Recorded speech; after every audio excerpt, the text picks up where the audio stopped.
पाक फौज इलाकाई अमन इस्तेहकाम के ज़ामिन इदारों के दरमियान हम आहंगी यकजहती कौमी तरक्की के लिए नागज़ीर। रियासती नज़्म नस्क के निज़ाम में बासलाहियत शफ़ाफ सिविल ब्यूरोक्रेसी का किरदार निहायत अहम है।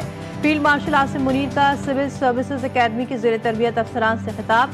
फील्ड मार्शल ने इलाकाई अमन इस्तेहकाम में मुसल्लह अफ़वाज के किरदार पर रोशनी डाली। कहा नौजवान अफसरान पेशा वराना महारत और कौमी वाबस्तगी का मुजाहिरा करें। ज़ेर तरबियत अफसरान पाक आर्मी की फॉर्मेशन के साथ मुंसलिक रहें। ज़ेर तरबियत अफसरान ने मुसल्लह अफ़वाज के मैकेनिज़्म का तजुर्बा हासिल किया।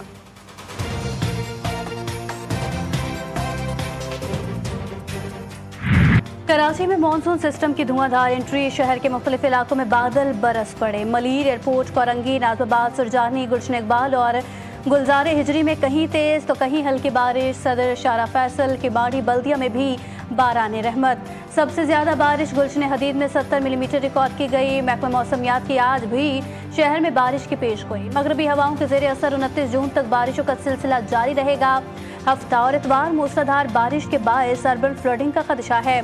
दूसरा स्पेल 5 जुलाई से मुल्क पर असरअंदाज होगा।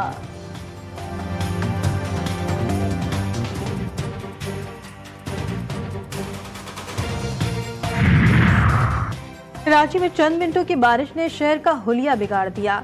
तेज बारिश के बायस मुख्तलिफ इलाकों में दरख्त उखड़ गए। जगह जगह बारिश का पानी भी जमा। गंदगी और कीचड़ ने शहरियों का गुजरना मुहाल कर दिया। बिजली का निजाम भी दरहम बरहम।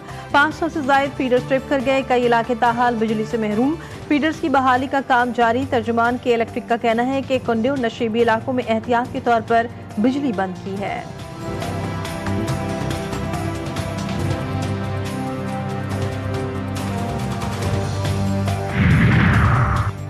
मुल्क भर में मानसून की बारिशें। पंजाब और केपी में बादलों की घन गरज, तेज हवाओं के साथ बरसात। मुख्तलिफ हादसात में 7 अफराद जान बहक, मुतादिद जख्मी। शुमाली इलाका जात में भी ग्लेशियर्स फटने का खदशा। चित्राल, सवाद, मासेरा और कोहिस्तान समेत कई इलाकों में सैलाब का अंदेशा। मुख्तलिफ शहरों में अर्बन फ्लडिंग का खतरा। NDMA का अलर्ट जारी। सिंध में तूफानी बारिश, छतें और साइन बोर्ड गिरने से 4 बच्चे जान बहक और 27 अफराद जख्मी। हैदराबाद में शदीद बारिश, गली मोहल्ले तालाब बन गए।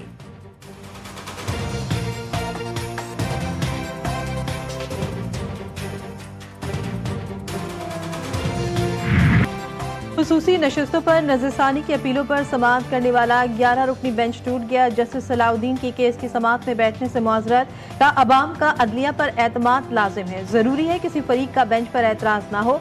हामिद खान ने बेंच में कुछ जजेस की शमूलियत पर एतराज़ किया। जिन जजेस की 26वीं तरमीम के बाद बेंच में शमूलियत पर एतराज़ हुआ, मैं भी उनमें शामिल हूँ। मैं इन वजूहात की बिना पर बेंच में मजीद नहीं बैठ सकता।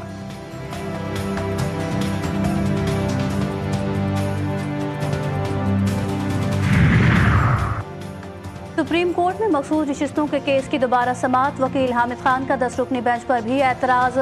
आईनी बेंच ने एतराज़ मुस्तरद कर दिया। दौरान समाअत जस्टिस जमाल मुंतखिल और वकील हामिद खान के दरमियान तल्ख जुमलों का तबादला। 10 रुकनी बेंच समाअत नहीं कर सकता। वकील हामिद खान का एतराज़। जस्टिस जमाल मुंतखिल ने इस्तफसार किया, किस कानून के तहत समाअत नहीं कर सकता? हम रूल्स, कानून और आइन के मुताबिक चलेंगे, कोई गैर मुतल्लिका बात नहीं सुनेंगे। आप जो कर रहे हैं वो अच्छे वकील वाली बात नहीं।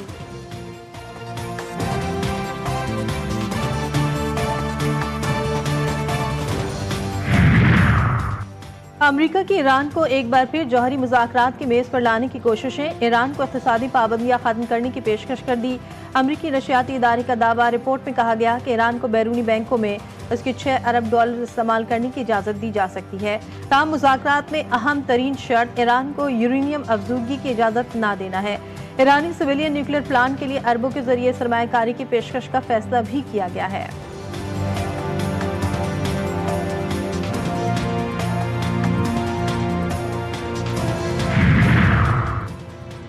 अमरीकी सदर के साथ मुलाकात का फिलहाल कोई मंसूबा नहीं। ईरानी वज़ीर ख़ारजा की तरदीद। अब्बास अराग़ची कहते हैं अगले हफ्ते कोई ईरानी वक्त वाशिंगटन नहीं जा रहा। जायजा ले रहे हैं अमरीका के साथ बातचीत का कोई फ़ायदा होगा या नहीं। मुज़ाकरात के 5 राउंड्स के बावजूद इजराइल और अमरीका ने ईरान पर हमला किया।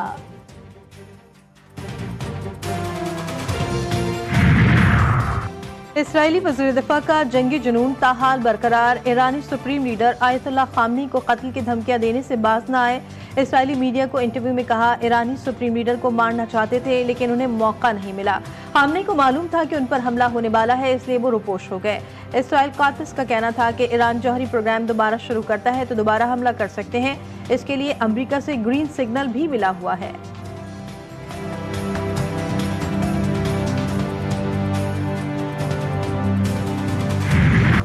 अमरीकी अफवाज ने इंतहाई महारत से अपना मिशन मुकम्मल किया। ईरान की जौहरी सलाहियत को तबाह किया गया।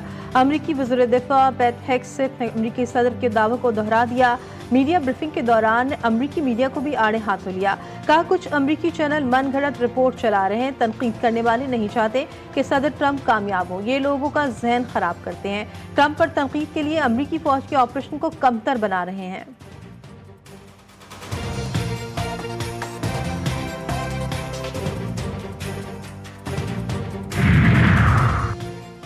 अमरीकी सदर ने चीन के साथ तिजारती मुआहदे पर दस्तखत किए। वाशिंगटन में तकरीब से डोनाल्ड ट्रंप का खिताब, भारत के साथ भी जल्द तिजारती मुआहदे कर दिया। कहा, अमरीकी तैयारों ने ईरान में अहदाफ को मुकम्मल तबाह किया।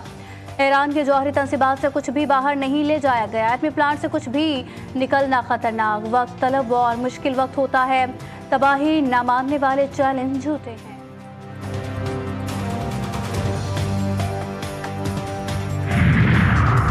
वज़ीर दाखिला मोहसिन नकवी से कायम मकाम अमरीकी सफ़ीर नेटली बेकर की मुलाकात। पाक अमरीका ताल्लुकात, बाहमी दिलचस्पी और मुख्तलिफ शोबों में ताउन बढ़ाने पर गुफ्तगू।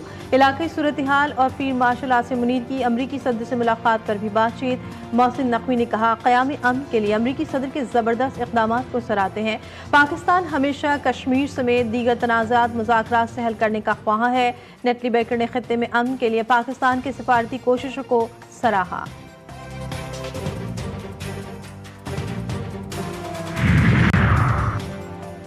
मशरिक़ वस्ती में भारत इजराइल गठजोड़ बेनकाब। भारतीय IT माहिरीन ईरान मुखालिफ सॉफ्टवेयर में मुलविस हैं। चीन और ईरान की तहकीकात हसास ईरानी मालूमात इजराइल को मुंतकिल की गई। खलीजी ममालिक में मौजूद भारतीयों से खित्ते की साइबर सिक्योरिटी को खतरात। पाकिस्तान के खिलाफ भी इसी तर्ज की साजिश का खदशा। नाकाबिले तरदीद शवाहिद मौजूद।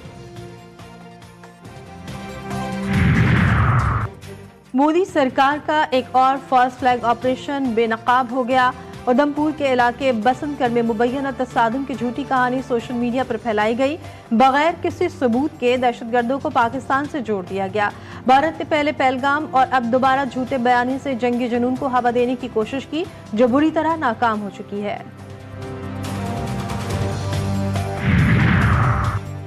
चीन ने भारत को एक और धचका दे दिया। नायाब मादनियात के बाद अब खुसूसी खाद की तरसील भी रोक दी गई।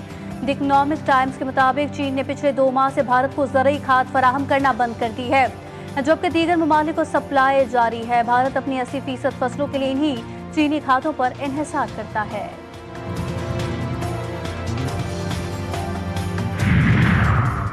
हज 2026 की रजिस्ट्रेशन का आगाज, आखिरी तारीख 9 जुलाई मुकर्रर। रजिस्ट्रेशन सरकारी और निजी दोनों स्कीमों के तहत लाजमी करार। मुल्क भर में मंजूर शुदा 15 बैंकों के जरिए दरख्वास्तें जमा कराई जा सकती हैं। हज अखराजात और शराइत हज पॉलिसी के तहत बाद में जारी किए जाएंगे।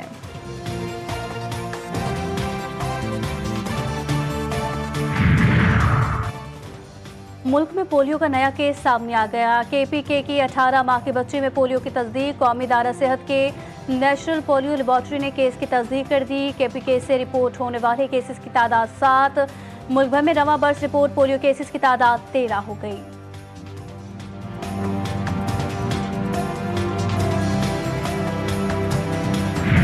पाकिस्तान में मुहर्रम उल हराम का आगाज यौम आशूर 6 जुलाई बरोज़ इतवार को होगा। इराक में भी मुहर्रम उल हराम का आगाज। करबलाए मुअल्ला में परचम कुशाई। रोज़ा इमाम हुसैन अलैहिस्सलाम पर स्याह परचम लहरा दिया गया। नवासे रसूल हज़रत इमाम हुसैन अलैहिस्सलाम की याद में घरों पर भी न हुजूम न शोर, बस यादें, सुकून और वक्त की रुकी हुई सांसें। पेशावर शहर के शोर में एक ऐसी जगह जहां खामोशी की अपनी एक आवाज़। पेशावर का एक रेलवे स्टेशन आज भी माजी में सांस लेता है। मारूफ फुटबॉलर क्रिस्टियानो रोनाल्डो की सऊदी फुटबॉल क्लब अल नसर के साथ मुआहदे में 2 साल के लिए तोसी। रोनाल्डो 2027 तक सऊदी क्लब का हिस्सा होंगे। स्टार फुटबॉलर अल नसर की जानिब से 105 मैचेस में 93 गोल स्कोर कर चुके हैं।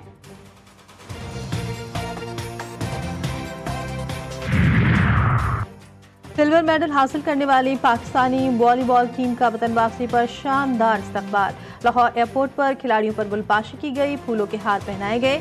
एशियन वॉलीबॉल नेशंस कप के फाइनल में पाकिस्तानी टीम को बहरीन ने हराया था।